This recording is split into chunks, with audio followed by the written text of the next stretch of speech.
All right, music fans, welcome back. It is Dave, the Real Music Observer, observing real music in real time for real people, just like you right there, and yours truly right here.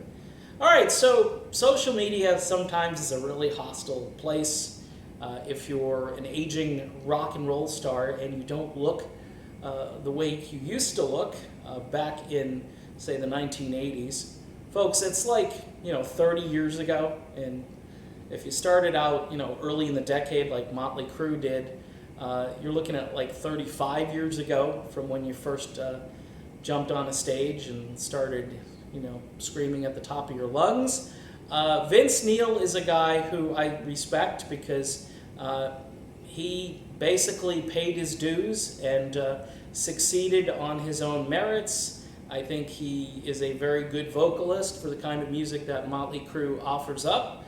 And these days, though, people are going out of their way to make fun of Vince Neil's weight on social media, okay? Now, this has happened to Mike Reno from Loverboy.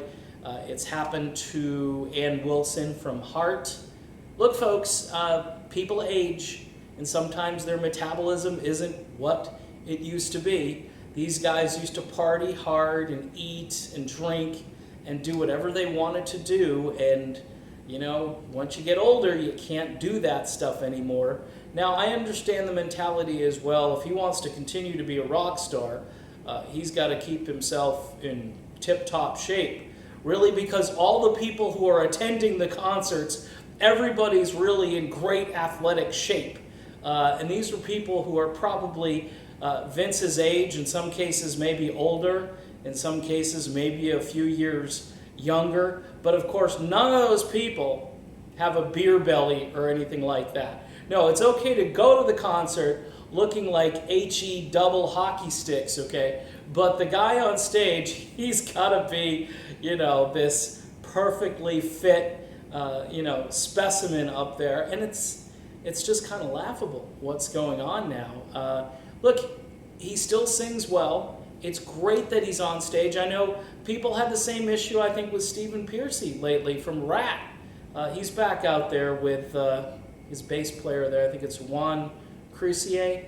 And they got some new guys in the group, and I've been reading some stuff, and it's like, wow, does he look bad?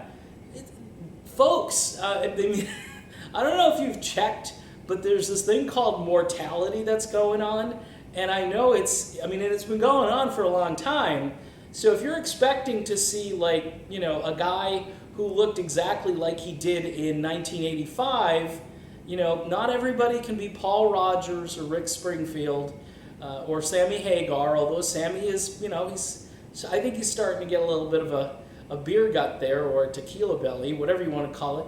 But he's still Sammy. He's still awesome. Who's not going to want to go see Sammy? I mean, come on, folks. Look, it's aging really sucks, okay? And metabolism isn't what it used to be for a lot of folks. And yeah, you would think, okay, get a personal trainer. You know what? People work hard their whole lives, and now just going out on stage and performing, you kind of have to say, hey, either take me the way I am or just don't buy the tickets, because I can still sing, and I'm still a decent performer, and I'm still having fun out here.